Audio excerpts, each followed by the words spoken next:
The radio crackled once, then died into silence that would haunt Paddy Mayne for the rest of his life. Alpha Team, we're, something's wrong here. Then nothing.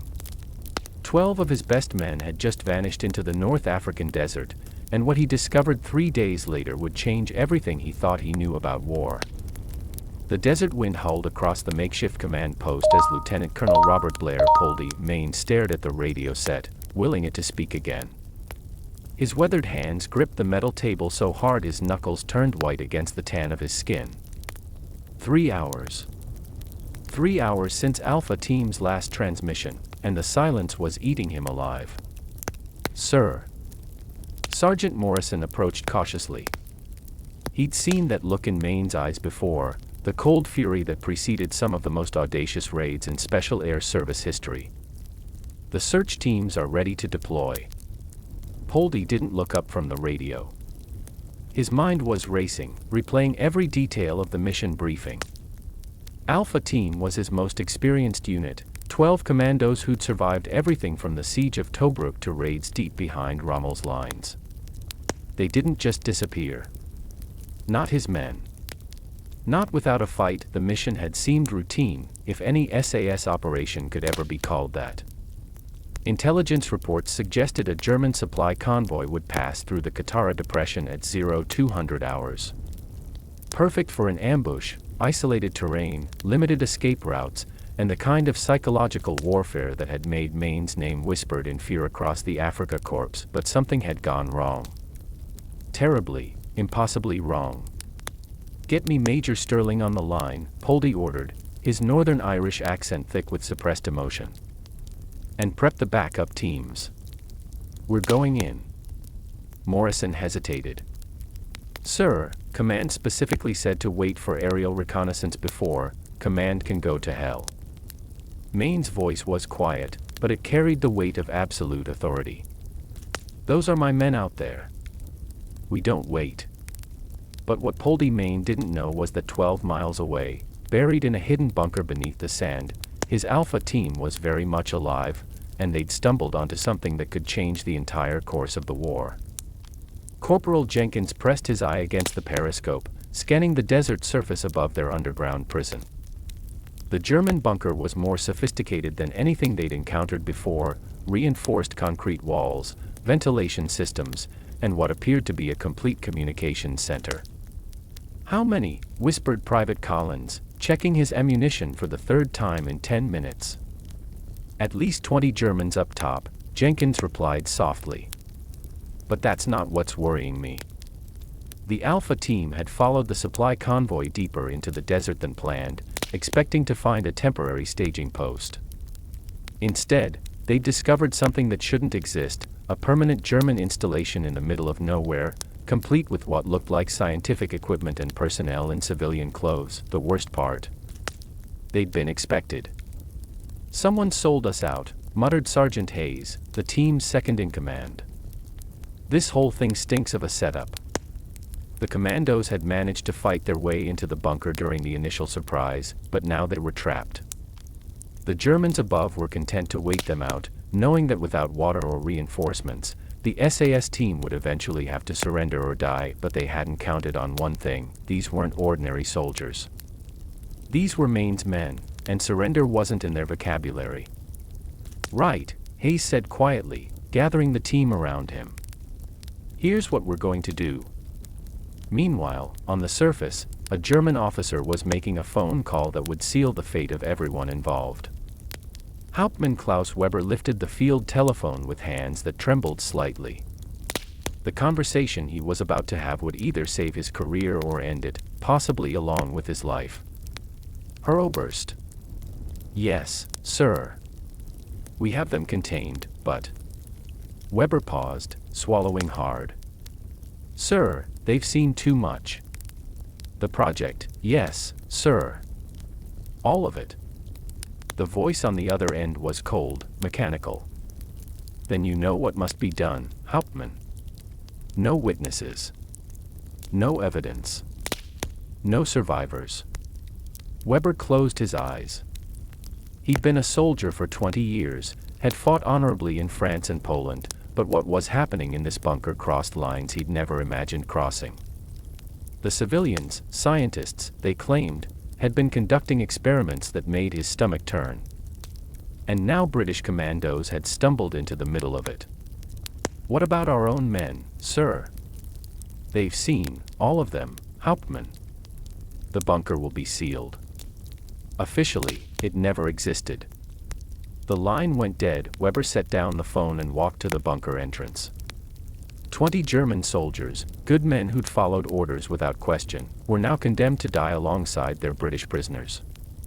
All to protect a secret that Weber wasn't even sure he understood, but orders were orders. 12 feet below, Sergeant Hayes was about to make a discovery that would turn everything upside down. Hayes had been exploring the deeper sections of the bunker when he found it. A heavy steel door marked with warnings in 3 languages, German, Italian, and something he didn't recognize. The door was locked, but Hayes hadn't survived 2 years behind enemy lines by respecting locked doors. The room beyond took his breath away. Medical equipment lined the walls, but not the kind you'd find in any normal field hospital. Glass chambers filled with liquid stood empty, their purposes unclear but sinister. Files scattered across desks bore classifications Hayes had never seen, and photographs that made him wish he'd never forced that lock. Jesus Christ, he whispered, his voice echoing in the sterile chamber, but it was the map on the far wall that made his blood run cold. Red pins marked locations across North Africa and the Middle East, with dates stretching back months. Beside each pin were photographs of Allied soldiers, captured, he assumed. But the notation beside each photo wasn't about prisoner processing or interrogation, they were medical notes. Experimental results. Success and failure rates for procedures Hayes couldn't bring himself to fully comprehend. A sound from behind made him spin around. Private Collins stood in the doorway, his face pale with shock. "Sarge, you need to see what's in the next room." What Collins had discovered would haunt both men for the rest of their lives, and explain why their entire team had been marked for death. The second room was smaller, clinical, with an operating table still stained with blood that hadn't dried. But it wasn't the equipment that stopped Hayes cold, it was the uniforms hanging on hooks along the wall, British uniforms. SAS badges. Name tags he recognized. Thompson, Collins read from one tag, his voice barely audible. Wasn't he reported Kia 3 months ago near Benghazi? Hayes nodded grimly. According to official records, Sergeant Thompson and his team had died in a failed raid. But here was Thompson's uniform, complete with personal effects, hanging in a German medical facility like a trophy. A filing cabinet in the corner contained more answers than Hayes wanted to find. Operation files detailing the capture of Allied Special Forces units, transportation to secret facilities, and the word experimentation appeared with disturbing frequency. They're not killing prisoners, Hayes realized, the full horror dawning on him. They're using them. Testing things on them. Collins was examining another set of files when he stopped dead. "Sarge, look at this." The file was marked Operation Nachtigall, Operation Nightingale. But it wasn't the name that caught Hayes's attention. It was the target list. Every SAS unit operating in North Africa was listed, complete with known operational patterns, likely insertion points, and detailed intelligence that could only have come from someone with high-level access to Allied planning. Someone was feeding information to the Germans. Someone in their own command structure. And that someone had just sent Alpha Team straight into a trap. Back at the command post, Mayne was assembling his rescue force when the encrypted message arrived. Major Sterling decoded it personally, his face growing darker with each line. "What is it?" Mayne demanded. Sterling looked up, his expression unreadable. "Orders from headquarters, sir. Alpha Team's mission has been redesignated." "What the hell does that mean?" "It means they're officially listed as Kia. The mission never happened. We're to stand down immediately." Mayne stared at the message in disbelief. 12 of his best men, and command wanted to pretend they'd never existed. Like hell. Those men are Sir, Sterling interrupted quietly, the order comes from the highest levels. We're not to mount any rescue operations. Official story is that Alpha Team died in a vehicle accident during routine patrol. The silence in the command tent was deafening. Every man present knew what this meant. Alpha Team had stumbled onto something so sensitive that Command was willing to sacrifice them to keep it secret, but they didn't know Paddy Mayne. Sergeant Morrison, Mayne said quietly, his voice carrying a deadly calm. How many volunteers do you think we could find for an unauthorized reconnaissance patrol? Morrison's grin was wolf-like. All of them, sir. Every bloody one. What Mayne was about to attempt would either save his men or destroy his career, but 300 miles away, Alpha Team had just made a discovery that changed everything. Deep in the bunker, Hayes had found the communications room.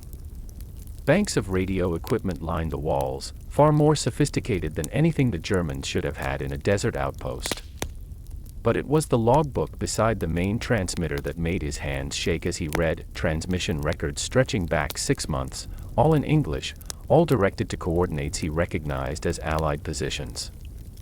Someone had been using this facility to intercept and redirect British communications, leading to the deaths of countless soldiers, but the most recent entries made his blood freeze.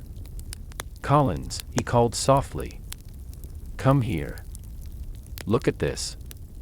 The last transmission recorded was from just 4 hours ago, a message to British headquarters confirming that Operation Blackout was proceeding as planned. Hayes had never heard of Operation Blackout, but the response message made everything clear. Confirmed. Mayne's team stands down. No rescue attempts. Seal the site.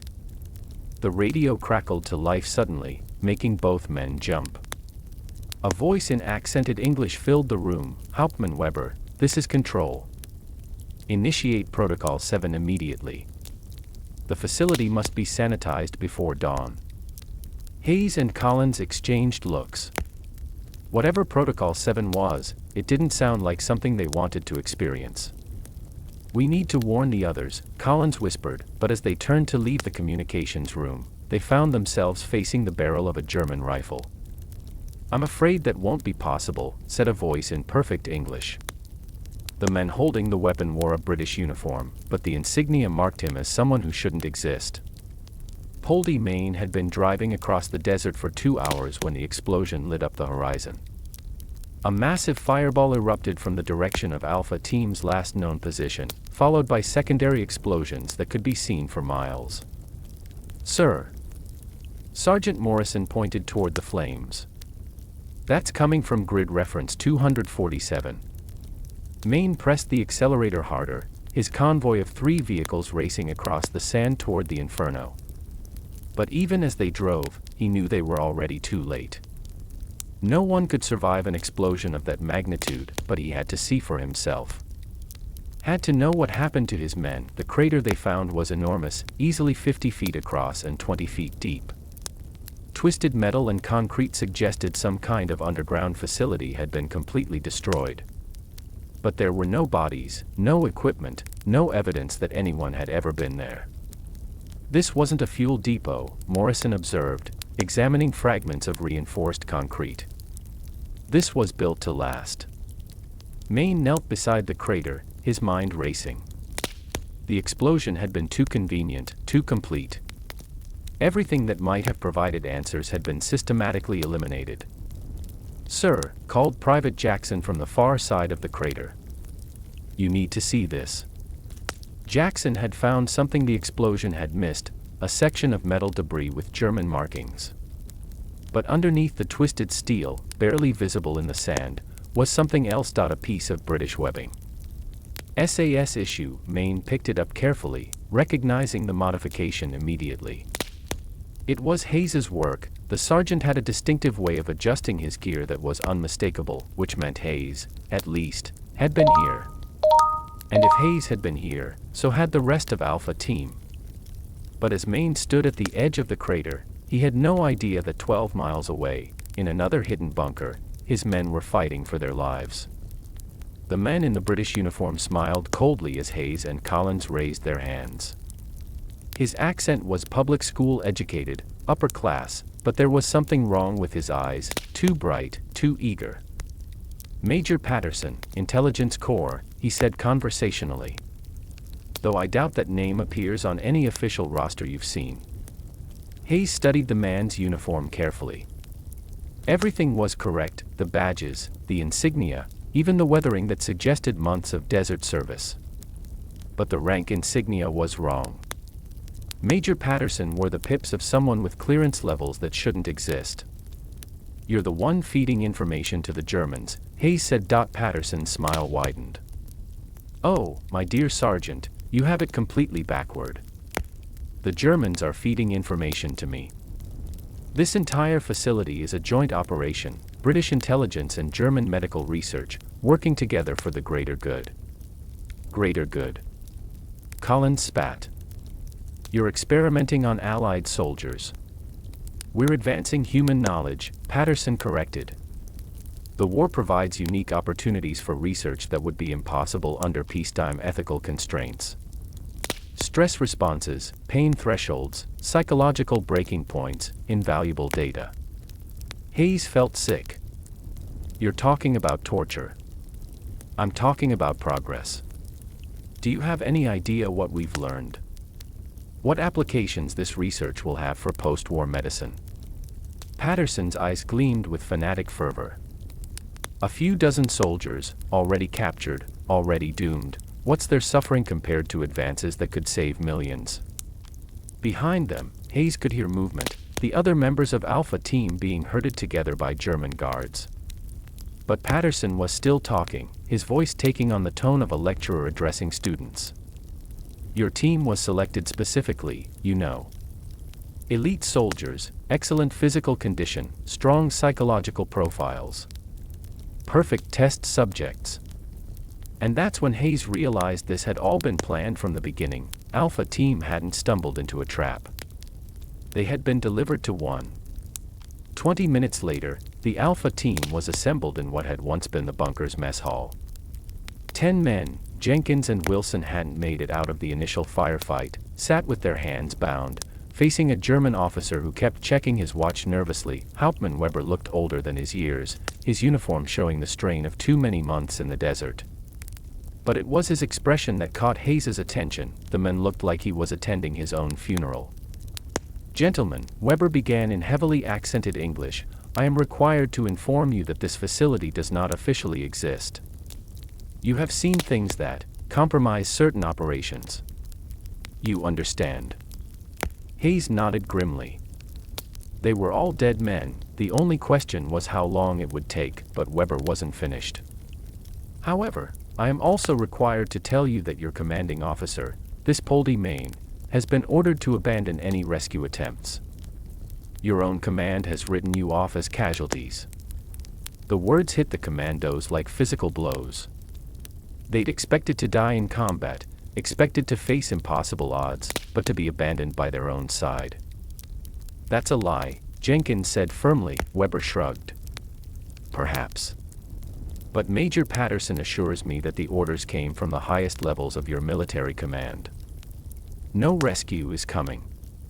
Patterson stepped forward, still wearing his stolen British uniform like a costume. "Gentlemen, you have a choice. Cooperation with our research program, and your deaths will be relatively quick. Resistance, and we have ways of extending the process considerably." "Go to hell," Hayes said quietly. Patterson smiled. "Sergeant, I've been there already. It's remarkably educational." But what none of them knew was that at that very moment, Paddy Mayne was less than 8 miles away and closing fast. Mayne had found the second bunker by following tire tracks in the sand, tracks that led away from the crater in a direction that made no strategic sense unless there was another installation nearby. His convoy had been driving without lights for the past hour, navigating by starlight and instinct. "Sir," Morrison whispered, pointing toward a barely visible structure emerging from the desert. "There." The bunker was smaller than the one that had been destroyed, but it was clearly occupied. Vehicles were parked outside, and light leaked from camouflaged ventilation shafts. Most importantly, armed sentries were patrolling the perimeter, Germans. Which meant this wasn't an Allied operation gone wrong, it was enemy territory. Mayne studied the position through binoculars. 2 guards on the surface, probably more inside. The entrance was protected by a machine gun nest, and there were clear fields of fire in all directions. A direct assault would be suicide. But Paddy Mayne hadn't built his reputation by choosing easy options. Morrison, take Jenkins and circle around to the east. Give me exactly 20 minutes, then create a distraction. Nothing too elaborate, just enough to draw their attention. What are you going to do, sir? Mayne checked his watch. Something stupid. What Mayne was planning would either reunite him with his men or get them all killed, but deep underground, Alpha Team had just heard something that changed everything. The sound was faint but unmistakable, the engine noise of British vehicles, approaching from the west. Hayes felt his heart leap despite their desperate situation. Paddy, he whispered to Collins, but Major Patterson had heard it too. He spoke quickly to Hauptmann Weber in German, his voice urgent. Weber nodded reluctantly and began barking orders. It seems your commanding officer is more persistent than anticipated, Patterson said to the prisoners. No matter. Weber has orders to seal this bunker if rescue is attempted. Everyone inside dies, German, British, it makes no difference. Hayes watched the German soldiers preparing demolition charges with growing horror. The bastards were going to bury them all alive rather than risk exposure. You're insane, Collins said. I'm practical, Patterson replied. This research is too important to compromise. If we can't continue here, we'll relocate and start again. There are always more prisoners available. But Hayes was watching Weber's face, and what he saw there gave him hope. The German officer was following orders, but he clearly hated every moment of it. This wasn't what he'd signed up for when he joined the Wehrmacht. Hauptmann, Hayes said in his limited German. This is not war. This is murder. Weber's hand stilled on the detonator. For a moment, the bunker was completely silent except for the distant sound of approaching vehicles. Then Patterson drew his pistol. Hauptmann Weber, you have your orders. Execute them immediately, or I'll find someone who will. And in that moment of tension, with demolition charges armed and Patterson's finger on the trigger, the lights went out. Paddy Mayne had always believed that the best plans were the simple ones. Which was why he'd approached the bunker's ventilation system with nothing more than a pair of wire cutters and a grenade. The explosion in the generator room killed the lights and most of the electrical systems, plunging the facility into chaos. But Mayne was already moving, following blueprints he'd memorized from similar German installations, heading toward what should be the detention area. The sound of gunfire erupted above him as Morrison's distraction began. German voices shouted orders in the darkness, boots pounded on concrete, and somewhere in the maze of corridors, Mayne could hear British voices shouting back, his men. They were alive. He moved through the blackened corridors like a ghost, his knowledge of close-quarters combat honed by 2 years of raids behind enemy lines. 2 German soldiers died before they knew he was there. A third managed to cry out before Mayne's knife found his throat, but it was the voice in perfect English that made him freeze. Hauptmann. The charges. Activate them now. Mayne followed the voice to its source, moving through the darkness with deadly precision. What he found in the mess hall made his blood boil, his men, bound and helpless, facing a German officer holding a detonator. And beside him, a figure in British uniform who could only be the traitor Patterson. But as Mayne prepared to strike, he realized he was already too late. Weber's finger was moving toward the detonation switch. The explosion never came. In the crucial moment, as Weber's finger touched the detonator switch, Hayes threw himself forward despite his bound hands. His shoulder caught the German officer in the midsection, sending them both crashing to the floor as the detonator flew across the room. Gunfire erupted in the darkness as Patterson tried to shoot the attacking prisoner, but his shots went wide. Other members of Alpha Team, despite their restraints, launched themselves at their captors in a desperate final gambit, and into this chaos stepped Paddy Mayne. His first shot took Patterson center mass, the traitor's eyes widening in shock as he fell. His second and third shots dropped 2 German soldiers before they could react. Alpha Team. Sound off. Mayne's voice cut through the confusion like a blade. Hayes, sir. Present. Collins. Jenkins. One by one, the survivors reported in as Mayne cut their bonds with swift, precise movements. But even as they reunited, the sound of reinforcements could be heard approaching from the surface. Sir, Hayes said urgently, this place, it's not what we thought. There are files, evidence, they've been experimenting on Allied prisoners. And there's a traitor network, later, Mayne interrupted, checking his ammunition. Right now, we need to get out of here alive. But Weber, still on the floor where Hayes had tackled him, spoke up weakly.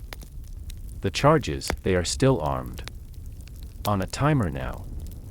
You have, maybe 10 minutes. The race against time had begun, but what Alpha Team discovered in those final minutes would haunt them all. Hayes, Collins, grab those files. Mayne ordered as his men armed themselves with captured German weapons. Everything you found about the experiments, the traitor network, all of it. While his commandos gathered evidence, Mayne helped the wounded German officer to his feet. Weber was bleeding from a head wound but conscious. Why? Mayne asked simply. Why did you help us? Weber looked older than his years in the emergency lighting. Because what they do here, it is not war. It is abomination. I am a soldier, not a butcher. The sound of jackboots echoed through the corridors as more German troops entered the bunker. Time was running out on multiple fronts, the demolition charges, the approaching soldiers, and whatever evidence they could salvage from this nightmare. Sir. Hayes called from the communications room. You need to see this transmission log. Even in their desperate situation, Mayne took the time to scan the intercept records. What he saw there made him understand the full scope of the betrayal. British operational plans, transmission schedules, personnel movements, everything the Germans would need to systematically destroy Allied special operations in North Africa. How many men have died because of this, he wondered aloud.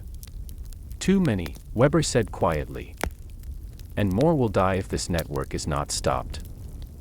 Hayes emerged from the records room with an armload of files and photographs. Sir, there are facilities like this across North Africa. And the traitor network, it goes higher than Patterson. Much higher. But their discovery was interrupted by the sound every soldier dreads, the unmistakable whine of an incoming artillery shell. The shell impact shook the entire bunker, sending dust and debris cascading from the ceiling.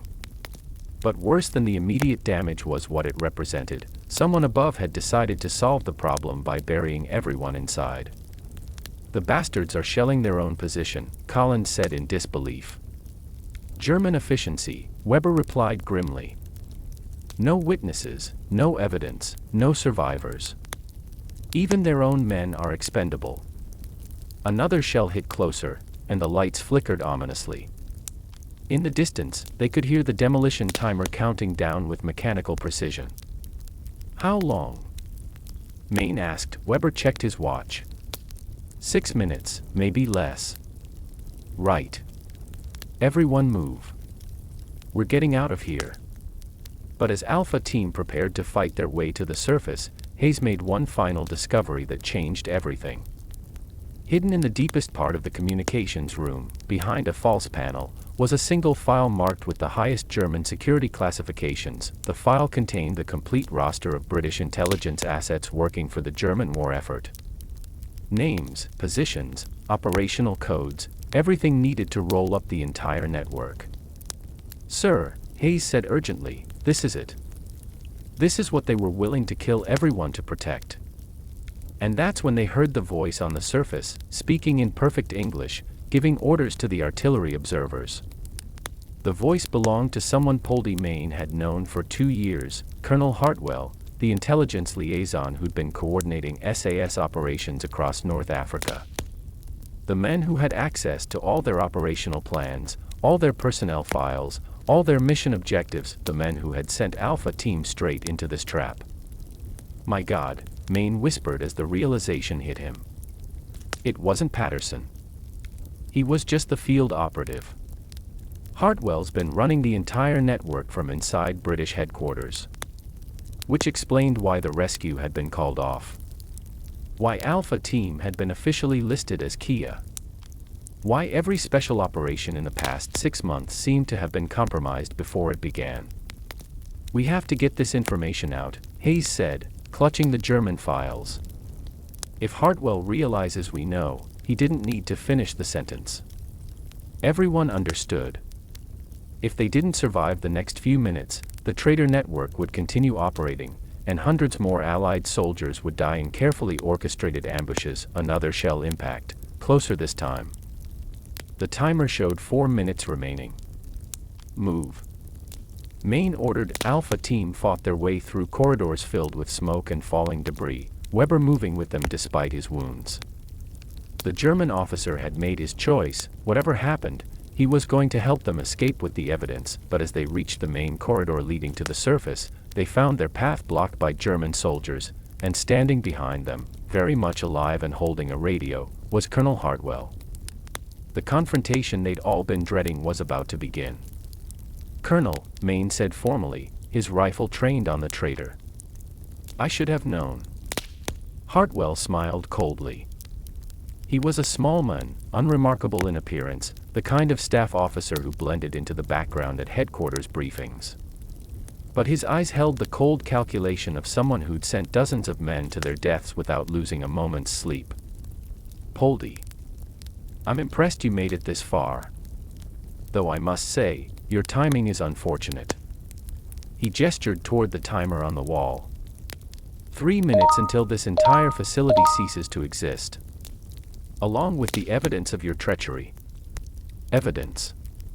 Hartwell laughed. "My dear fellow, there is no evidence. Official records will show that you and your men died in a vehicle accident. The Germans will report this facility was destroyed in an Allied bombing raid. Everyone wins. Except for the soldiers you've murdered." Hartwell's expression didn't change. "Acceptable losses. The information I've provided to German intelligence has allowed us to maintain perfect knowledge of their capabilities and intentions. A few dozen commandos versus strategic intelligence that could shorten the war by months. It's simple mathematics."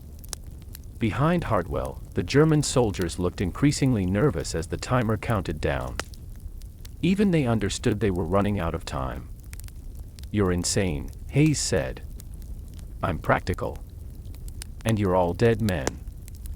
Hartwell raised his radio. "Fire mission. Grid reference 247 Alpha Alpha. Danger close. All batteries, fire for effect." But Poldy Mayne had been waiting for exactly this moment. The knife took Hartwell in the throat before he could complete the radio transmission. Mayne's throwing blade, honed to perfection by years of close combat, ended the traitor's life with surgical precision, but the German soldiers were already raising their weapons when the timer reached 0. The explosion that followed wasn't the controlled demolition Weber had planned. The artillery bombardment had damaged the charge's placement, turning what should have been a clean implosion into a chaotic eruption that brought down half the bunker while leaving escape routes intact. Alpha Team, Weber, and even some of the German soldiers found themselves thrown together in the debris-filled corridor, united by their shared desire to escape the collapsing facility. Enemy or ally, no one wanted to be buried alive. "This way," Weber shouted, his knowledge of the bunker's layout guiding them through the chaos. They emerged into the desert night to find a scene of absolute pandemonium. The artillery barrage had stopped when Hartwell's radio went silent, but Morrison's distraction force was still engaged with German reinforcements. Vehicles burned across the landscape, and the confusion of a three-way firefight masked Alpha Team's escape, but even as they reached their vehicles, Mayne knew their real mission was just beginning. "Sir," Hayes said, still clutching the intelligence files, "what do we do with these?" "If we report through normal channels, the network will find out and disappear," Mayne finished. "We need to go directly to the top. Someone we can trust absolutely." But as they drove away from the burning bunker, None of them realized that their escape had been witnessed by someone who would make their return to Allied lines far more dangerous than their escape from German custody. The witness was Major General Whitmore, Hartwell's immediate superior and the man responsible for coordinating all special operations intelligence in the Mediterranean theater. He'd arrived at the bombardment site expecting to find nothing but craters and corpses, evidence of a successful operation to eliminate witnesses to a necessary but unfortunate incident. Instead, he watched through binoculars as familiar figures loaded into British vehicles and disappeared into the desert night. Mayne was alive. Which meant the Alpha team was alive. Which meant the evidence they'd found was now in enemy hands, or worse, in the hands of someone who might actually act on it. Whitmore lowered his binoculars and considered his options. The traitor network Hartwell had been operating wasn't a German intelligence coup, it was a British one, designed to feed carefully selected information to the enemy while gathering intelligence on German capabilities. The experimental program had been an unfortunate necessity, but one that provided invaluable data on human endurance and psychological breaking points, all of it sanctioned at the highest levels. All of it absolutely necessary for winning the war, and all of it now compromised by a group of commandos who thought they understood what they'd discovered. Whitmore walked to his staff car and lifted the radio handset. When the connection was established, he spoke just 2 words: Operation Clean Sweep. 300 miles away, at bases across North Africa, teams of military police began receiving orders to arrest specific individuals for treason, starting with Lieutenant Colonel Paddy Mayne and the survivors of Alpha Team. The first sign of trouble came at dawn, when Alpha Team's convoy was forced to stop at a British checkpoint that shouldn't have existed. The military police manning the roadblock were polite but firm. All personnel were to be detained pending security verification. "What's this about?" Mayne asked the MP lieutenant in charge. "I'm sorry, sir, but I have orders to detain you and your men for questioning. There are concerns about security breaches." Mayne exchanged glances with Hayes. They'd expected pursuit from the Germans, but harassment from their own side had caught them off guard. "Lieutenant, we have urgent intelligence that needs to reach command immediately." "Lives depend on, sir, my orders are clear. You and your men are to be transported to headquarters under guard. The intelligence can be evaluated there." But Hayes had noticed something that made his blood run cold. The MP lieutenant's uniform bore insignia indicating he was assigned to General Whitmore's staff. The same General Whitmore who had been Hartwell's superior, the same General Whitmore who would have had access to all the information Hartwell had been feeding to the Germans. "Sir," Hayes whispered urgently, "it's a trap." The whole network. His words were cut off by the sound of rifle bolts being worked. The military police had their weapons ready, and their expressions had shifted from polite efficiency to deadly intent. "Gentlemen," the lieutenant said formally, "you are under arrest for treason against His Majesty's government. Any resistance will be met with lethal force." But Paddy Mayne hadn't survived 2 years behind enemy lines by surrendering to anyone, even if they wore British uniforms. The firefight was brief but vicious. Alpha Team, despite being outnumbered and caught off guard, fought with the desperation of men who knew they were facing execution rather than imprisonment. Mayne's first shot dropped the MP lieutenant before he could draw his sidearm. Hayes and Collins dove behind their vehicle as rifle fire erupted from the checkpoint, while Jenkins and Wilson flanked left to envelop the position. "They're not arresting us," Mayne shouted over the gunfire. "They're trying to kill us." The truth of his words was proven when the military police began using tactics more suited to eliminating enemies than capturing prisoners. No warnings, no attempts at negotiation, just sustained fire designed to kill everyone in the convoy. But Alpha Team had advantages the MPs didn't expect. They'd been fighting for their lives for years, while their opponents were primarily administrative soldiers pressed into field duty. The commandos' superior marksmanship and tactical experience quickly turned the tide. When the shooting stopped, 5 military policemen lay dead and the rest had fled into the desert. But the victory came at a cost. Wilson was dead, and Jenkins was bleeding from a serious arm wound. "We can't go back," Hayes said as he bandaged Jenkins's wound. "If Whitmore's people are willing to kill us at a roadblock, What do you think will happen if we walk into headquarters? Mayne studied the intelligence files they'd recovered from the German bunker. Names, dates, operational details, enough evidence to bring down a network that reached to the highest levels of British command. But only if they could find someone trustworthy enough to act on it. There's one man, he said finally. Someone outside the normal chain of command. Someone who might listen. But reaching that man would require crossing 200 miles of desert while being hunted by both German and British forces. The man Mayne had in mind was Brigadier Sterling, David Sterling, founder of the SAS and one of the few officers in the Middle East theater with both the authority and the independence to act on the intelligence they'd gathered. But Sterling was currently attached to 8th Army headquarters near Alexandria, and getting there alive would require all their skills. Alpha Team spent the day hidden in a wadi 30 miles from the checkpoint, planning their route and assessing their resources. With Wilson dead and Jenkins wounded, they were down to 8 men plus Weber, who had insisted on accompanying them despite his status as a prisoner of war. Why? Mayne had asked him. Because what I saw in that bunker, it must be stopped. German, British, it makes no difference. Some things are not acceptable, even in war. As night fell, they began their journey north, traveling without lights across terrain that could hide 1,000 dangers.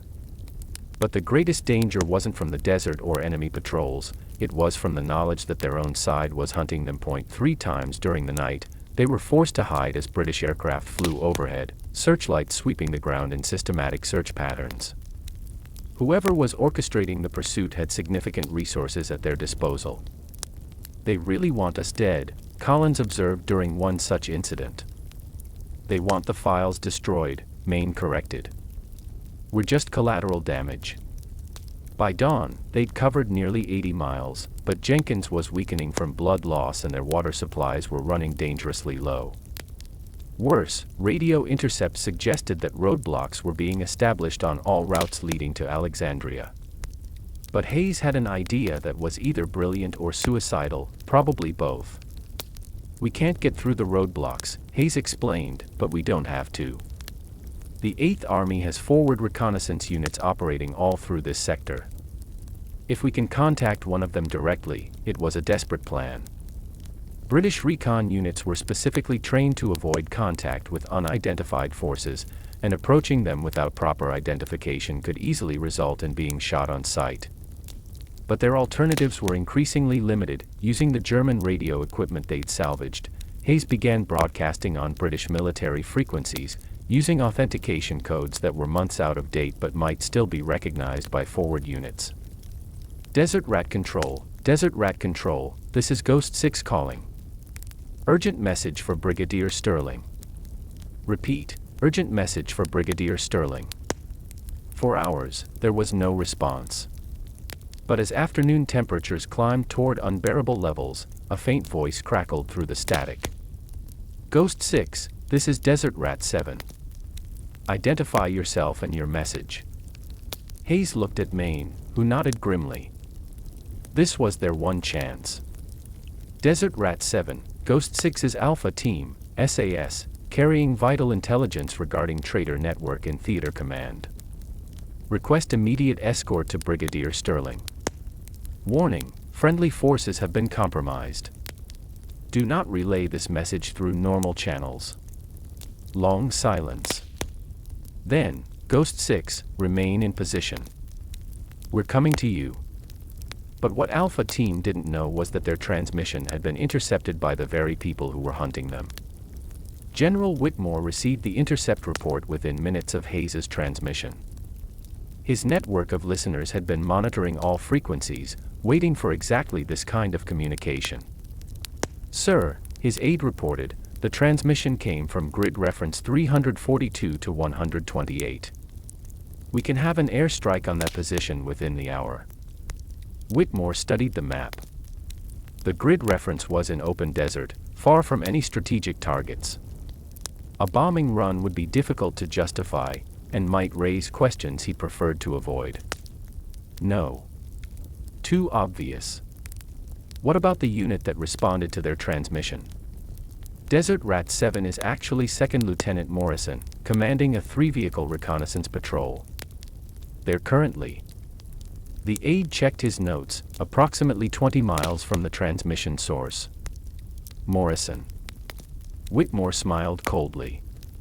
Sergeant Morrison, recently promoted for gallantry in action. One of Mayne's own men, if I'm not mistaken. Yes, sir. He was part of the original search team when Alpha Team was reported missing. Perfect. Send Morrison new orders.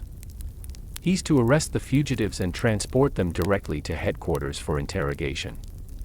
Make sure he understands the security situation requires maximum discretion. The aide understood immediately. Morrison would eliminate Alpha Team believing he was carrying out legitimate orders. And if questions were asked later, he would simply be following instructions from superior officers. But Sergeant Morrison wasn't the only one monitoring radio transmissions in the desert that day. Weber had been quietly listening to German radio traffic throughout their journey, and what he heard made him increasingly concerned. His former unit was reporting the complete destruction of the secret facility, but there were also references to a manhunt involving escaped war criminals who possessed sensitive intelligence. The German High Command was taking the security breach very seriously indeed. They know we have the files, he told Mayne. And they're coordinating with. He paused, searching for the right words. With British forces hunting us, Mayne finished. The same people who were running the program are now working together to cover it up. Which meant Alpha Team was facing enemies on all sides. German forces would kill them as escaped prisoners. British forces would kill them as traitors. And the desert itself was claiming lives with each hour that passed. Jenkins had lost consciousness from blood loss, and their water supplies were nearly exhausted. Even if they reached friendly forces, there was no guarantee those forces would actually be friendly. Sir, Collins said quietly, maybe we should consider. He was interrupted by the sound of engines approaching from the north. 3 vehicles, moving fast across the desert floor, their dust plumes visible for miles. Desert Rat 7, Hayes said, checking the radio. Right on schedule. But Weber was studying the approaching vehicles through binoculars, and his expression was troubled. Those are not standard British reconnaissance vehicles, he said. The configuration is wrong. As the vehicles drew closer, it became clear that Weber was right. The approaching force consisted of 2 armored cars and a staff car, the kind of formation used for high-priority prisoner transport, not routine patrol work. And the man in the staff car's passenger seat was wearing the uniform of a military police colonel. Mayne made the decision in a split second. It's another trap. Everyone down. Prepare for contact. Alpha Team scattered among the rocks just as the lead armored car opened fire. But this wasn't the cautious approach of soldiers trying to arrest suspects, it was the aggressive advance of a unit with orders to eliminate targets. The firefight was more intense than their encounter at the roadblock. The armored cars had heavier weapons and better protection, while Alpha Team was caught in open ground with minimal cover. Only their superior marksmanship and tactical experience kept them alive in the opening minutes, but the real surprise came when Weber, despite his wounds and his status as a prisoner, grabbed one of their captured German weapons and began returning fire at the British force. What are you doing? Collins shouted over the gunfire. What is right? Weber replied, his shots methodically targeting the attackers. These are not soldiers. These are murderers. The German officer's intervention tipped the balance. His knowledge of tactics and weapons, combined with his determination to stop the network that had corrupted both sides, gave Alpha Team the edge they needed. When the shooting stopped, both armored cars were burning and the staff car was riddled with bullets. Among the dead was the military police colonel who had been coordinating the manhunt, but their victory came at a terrible cost. Jenkins was dead, killed by machine gun fire in the opening moments of the battle. And Hayes was badly wounded, bleeding from multiple shrapnel wounds. As Mayne knelt beside his dying sergeant, Hayes managed to whisper words that changed everything. Sir, the files, look at page 47. Hayes died before he could explain further, but Mayne immediately turned to the German intelligence documents they'd recovered. Page 47 contained a list of British assets, but it wasn't the names that caught his attention, it was the operational code names. One name stood out like a beacon: Sterling. Brigadier David Sterling, founder of the SAS, the man Mayne had been trying to reach, was listed as a German intelligence asset. Either the Germans had incredibly detailed information about someone who had never betrayed his country, or the man they'd been trying to reach was part of the network that wanted them dead. "My God," Mayne whispered. Weber, reading over his shoulder, nodded grimly. "Now you understand. This network, it reaches everywhere. Everyone you trust, everyone you want to contact, they may already be compromised." Which meant Alpha Team was truly alone. No rescue was coming. No authority figure would listen to their evidence. They were 5 men and a German prisoner, carrying intelligence that could save thousands of lives, with no one to give it to. "So what do we do?" Collins asked. Mayne studied the files, his mind racing. The network was too large, too well connected to fight directly. But there might be another way. A way that would expose the truth while keeping them alive long enough to see justice done. "We're going to disappear," he said finally. "All of us. Completely." But Mayne's plan would require them to do something that went against every instinct they had as soldiers. They would have to become the enemy. The plan was audacious in its simplicity. Using Weber's knowledge of German operational procedures and the intelligence files they'd captured, Alpha Team would infiltrate German lines and present themselves as a successful intelligence operation. Weber would claim that he had turned the British commandos, convincing them that the Allies had abandoned them. The turned commandos would then provide intelligence to German command, intelligence that would actually expose the traitor network to German intelligence services. "They'll verify your information independently," Weber explained. "German intelligence doesn't trust anyone, even their own sources. When they investigate these names and discover the network is real, they'll eliminate it themselves," Mayne finished. "Our enemies destroying our enemies." It was a desperate gambit that required them to trust Weber completely, and to hope that German intelligence was more interested in destroying a British spy network than in questioning how the information had been obtained. But first, they had to reach German lines alive. The journey took 3 days, traveling only at night and hiding during daylight hours. They abandoned their British equipment and uniforms, taking German weapons and identification from the soldiers they'd killed. To any observer, they would appear to be a German patrol with British prisoners, but the hardest part wasn't the physical journey, it was the psychological transformation required to become convincing prisoners. Collins, in particular, struggled with the role. "I can't do this, sir," he admitted on the second night. "I can't pretend to be a traitor, even if it's just an act." "Then don't pretend," Mayne advised. "Be angry. Be betrayed. Because you are, we all are. Just direct that anger at the right targets." And when they finally approached German lines, they discovered that Weber's reputation would either save them or doom them all. The German checkpoint recognized Weber immediately. Hauptmann Klaus Weber was well known in the Afrika Korps, not as a hero, but as an officer who had been reported killed in action 3 days earlier. "Hauptmann Weber." The checkpoint commander stared in amazement. "But the reports said, the reports were wrong," Weber replied firmly.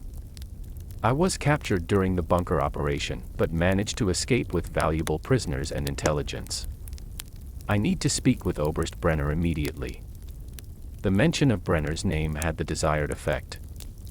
Oberst Heinrich Brenner was the senior intelligence officer for the entire North African theater, a man known for both his competence and his ruthlessness.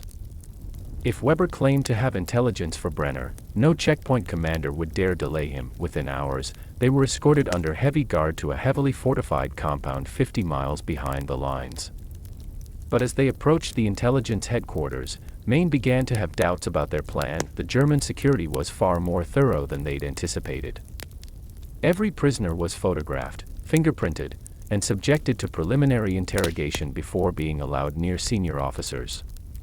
If any part of their story failed to hold up under scrutiny, remember, Weber whispered as they were separated for individual questioning, you are angry, betrayed soldiers who have seen their comrades sacrificed for political expediency. That anger is real, use it. But what none of them expected was that Oberst Brenner already knew exactly who they were. Lieutenant Colonel Paddy Mayne, Brenner said conversationally as Mayne was brought into the interrogation room. The ghost of the desert. The men who single-handedly destroyed more German equipment than entire Allied divisions. Brenner was a thin, intellectual-looking man who spoke perfect English with only the slightest accent. His uniform was immaculate, his manner almost professorial. But his eyes held the cold calculation of someone who had sent thousands of men to their deaths without losing a moment's sleep. I must admit, Brenner continued, when Hauptmann Weber arrived claiming to have turned you and your men, I was skeptical. The Paddy Mayne I know from intelligence reports would die before betraying his country.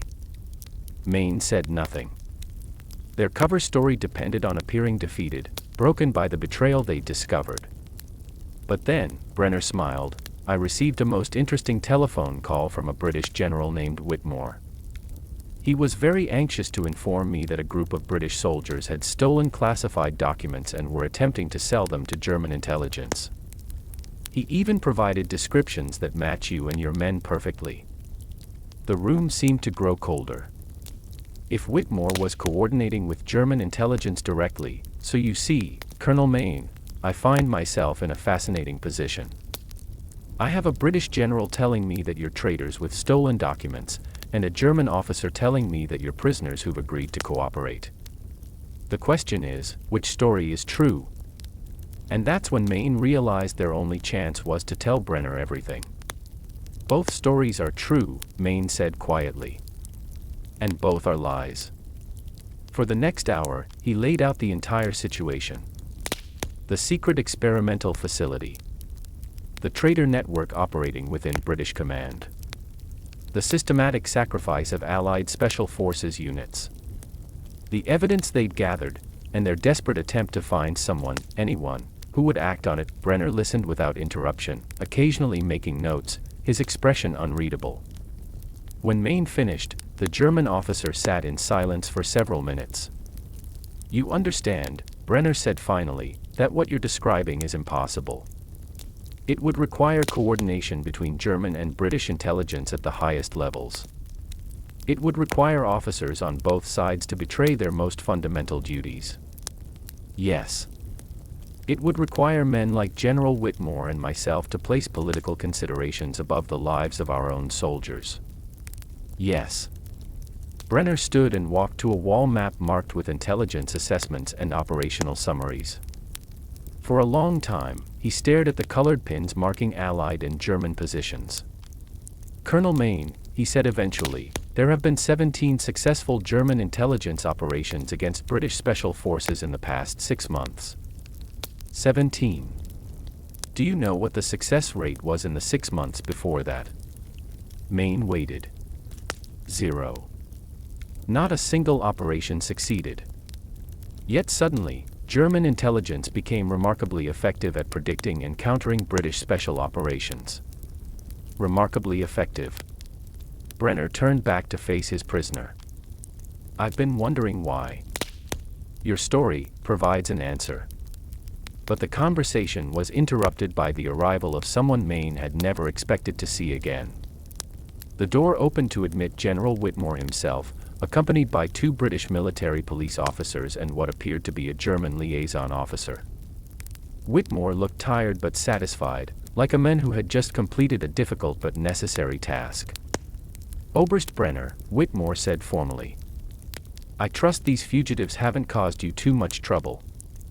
We're here to collect them and return them to British custody for trial. Brenner's expression didn't change. General. How convenient that you could come personally to collect prisoners from a German intelligence facility. The charges against these men involve the highest levels of classification. It's a matter that requires. Whitmore paused, choosing his words carefully, special handling. I see.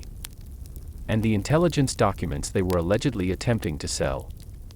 Fabricated, of course. These men are suffering from combat fatigue, delusions brought on by prolonged stress.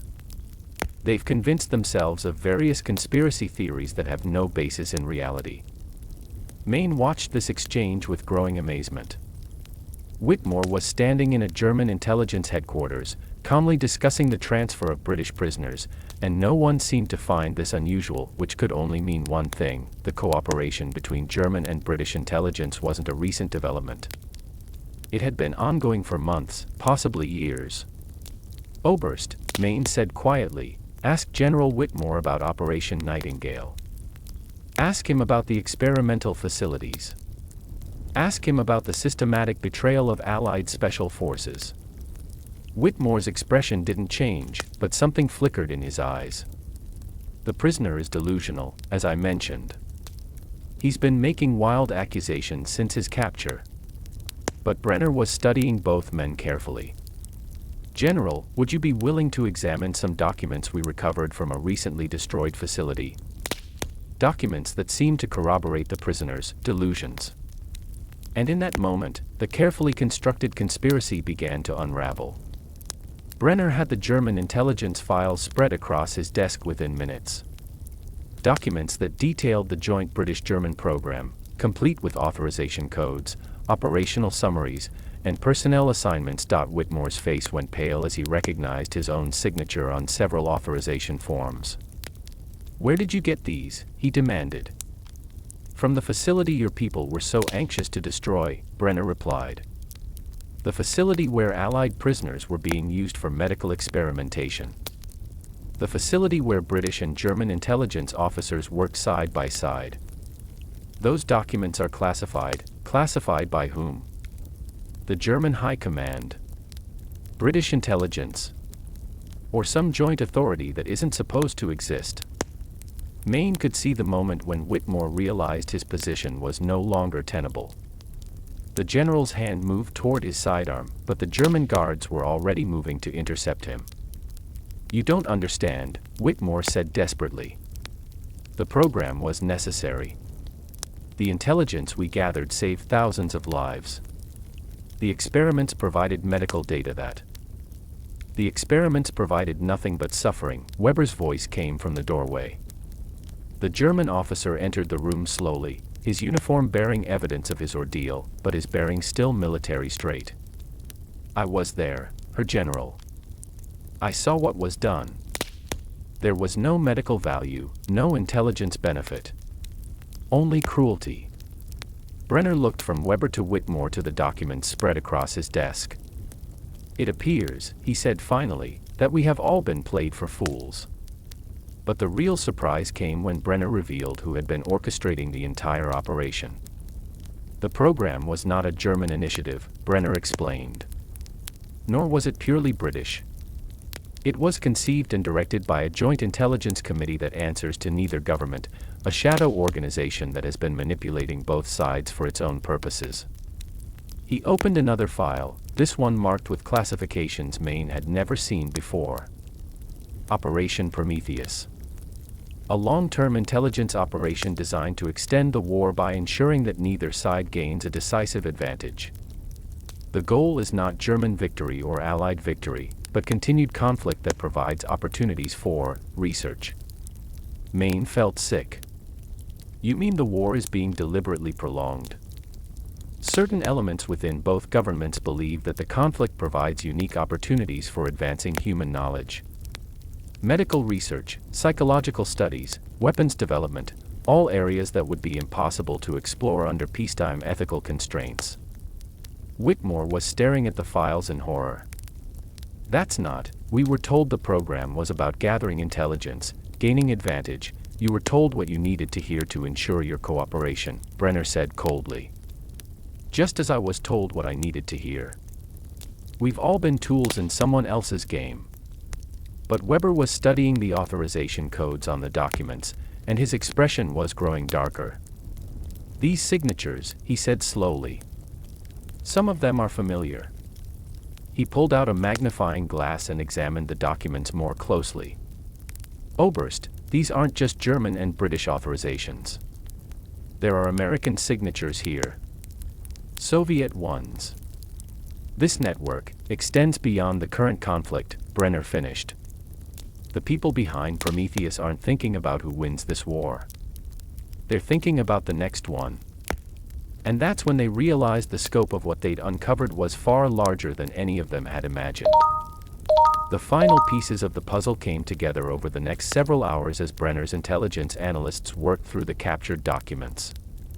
What they found was a conspiracy that reached into the highest levels of government on all sides of the conflict. Operation Prometheus wasn't just about prolonging World War II, it was about creating a permanent state of controlled conflict that would provide ongoing opportunities for research and development.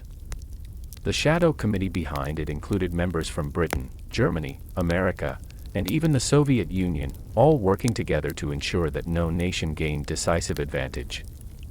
The experimental facilities were just the beginning, Brenner explained as the scope of the operation became clear.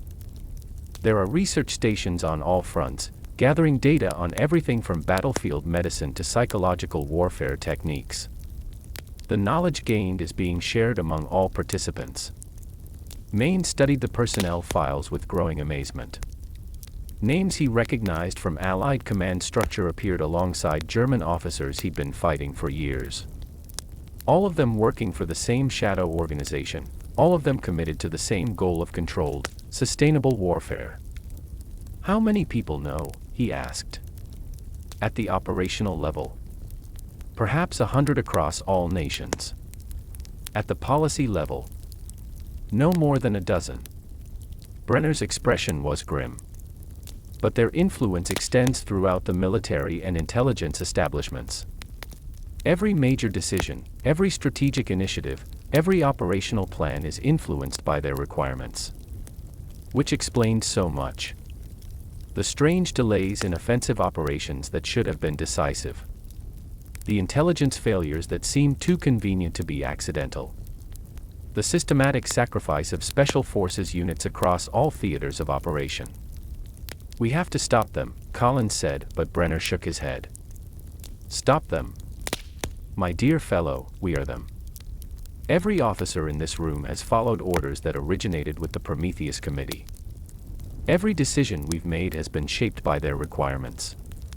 And that's when Mayne realized the true magnitude of their situation. They weren't just fighting a conspiracy, they were fighting a system that had been designed to be self-perpetuating. Every attempt to expose the truth would be countered by disinformation. Every effort to contact legitimate authority would be intercepted and redirected. Every piece of evidence would be dismissed as fabrication or delusion. The Prometheus Committee had spent years placing their people in key positions throughout the military and intelligence hierarchies.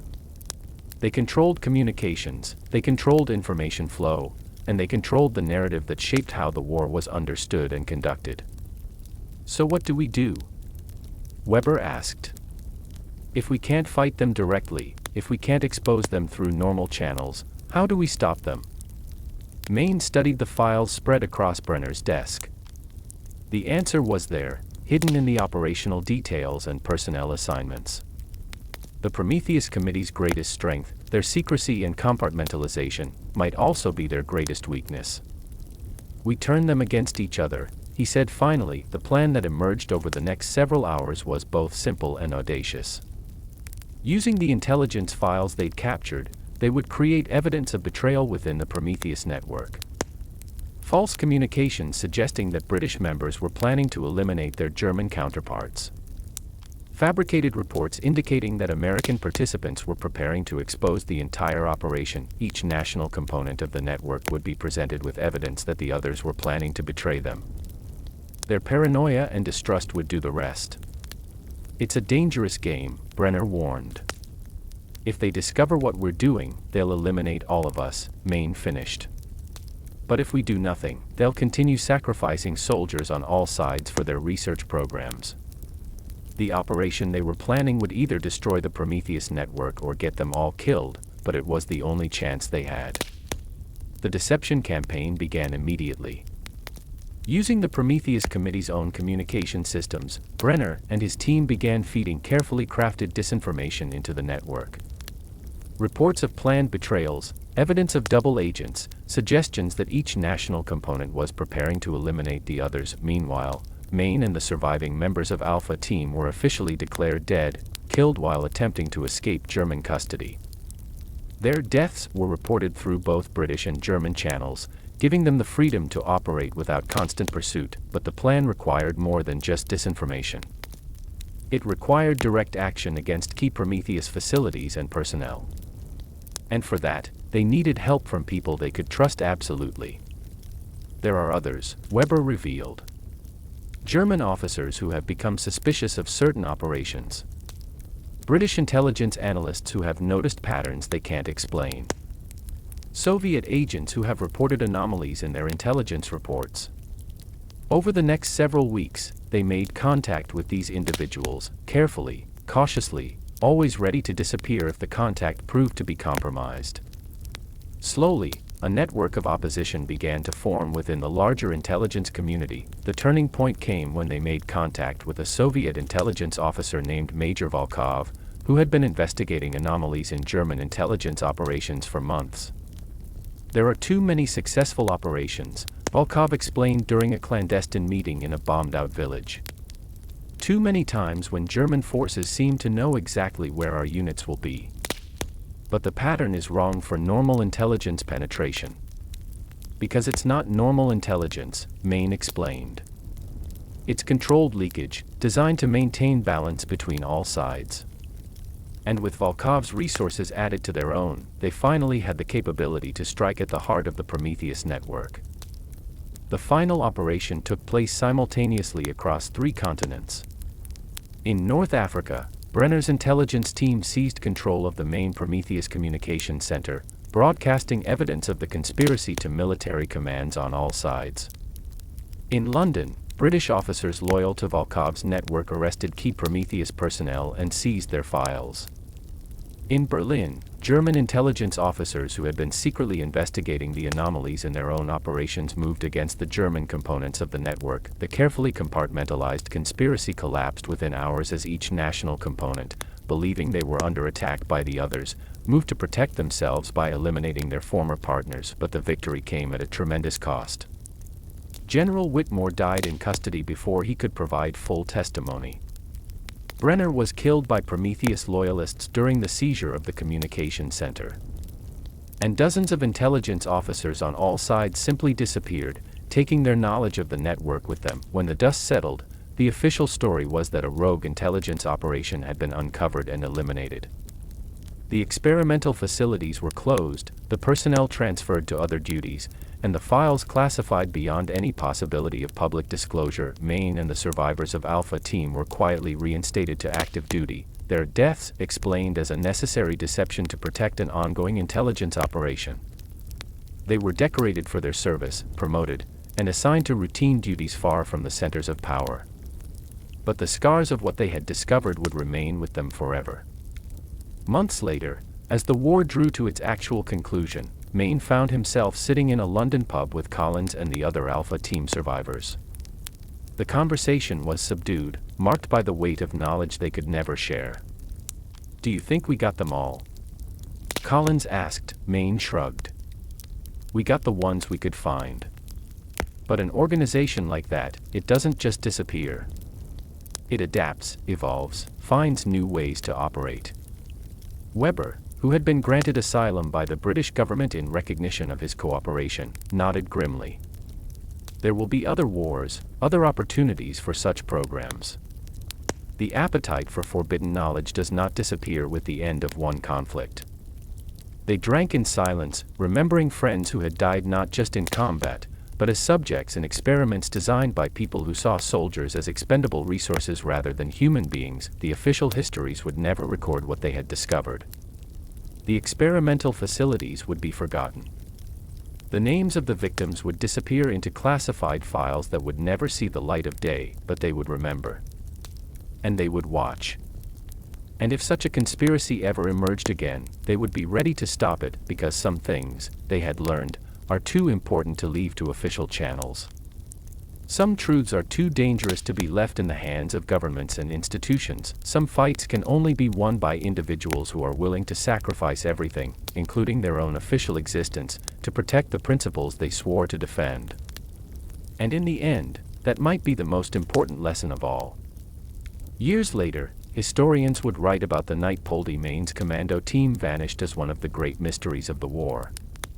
Official records showed that Alpha Team died in a vehicle accident during routine patrol, but rumors persisted of something more sinister. Some claimed they had discovered a secret German facility and died defending it. Others suggested they had been betrayed by their own command and killed to prevent them from revealing classified information.